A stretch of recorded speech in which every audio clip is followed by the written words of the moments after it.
Have you ever heard of an axolotl? The imaginary creatures in Minecraft that come in pink, blue, and purple and may look a little something like this? Well, what if I told you that these creatures actually aren't imaginary and that they can regenerate their limbs and even parts of their brains?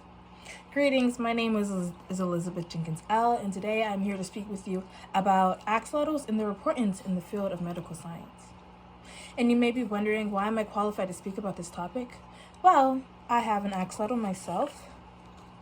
Her name is Anya, and I have had her for over 2 years, meaning that I am aware of her health needs and her anatomy.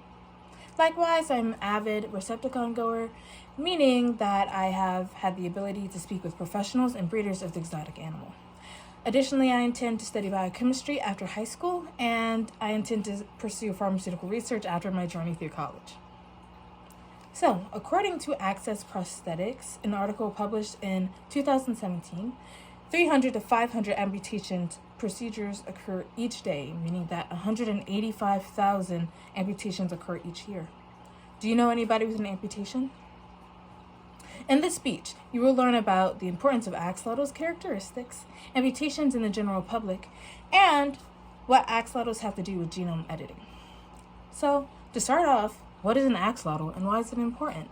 Well, an axolotl is an aquatic amphibian that originates from Lake Xochimilco in Mexico. These animals live in cold temperatures and primarily in the dark, meaning that they're very resilient animals. According to the Science Journal's news staff, an article published in 2018, the axolotl, a large salamander that is also called the Mexican walking fish, because it looks like a 20-centimeter eel with stumpy legs, can replace an entire missing limb, even its toe, which means regrowing the spinal cord, backbone, and even muscles. About 30 research teams are probing how these salamanders do it. Also, axolotls have tissue receptors that can detect the portion of the body that has been lost. And that means that they're able to regenerate that missing organ or limb through the use of stem cells, which can specialize into different cells and tissues.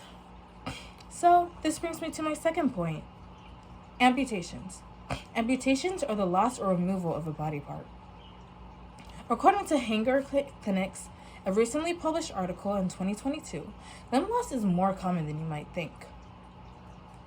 Approximately 185,000 amputations occur in the United States each year, and a staggering 3.6 million people will be living with limb loss by 2050.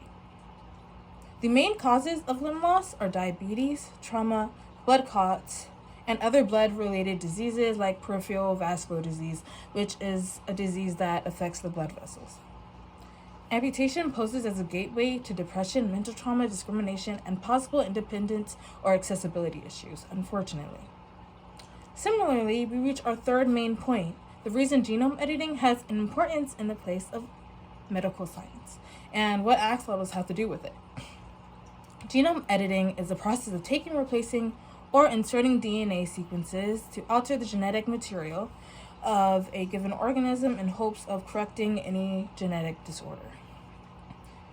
An article published by PLOS Biology states that advances in technology have made it possible to sequence a whole human genome. National and international funding initiatives have stimulated whole genome research activities and media coverage of both science and emerging commercial offerings.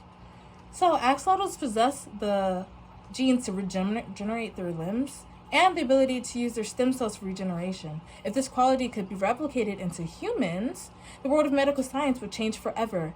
Then genomes even if genomes were used to prevent diseases like diabetes, this would still reduce the number of amputations drastically.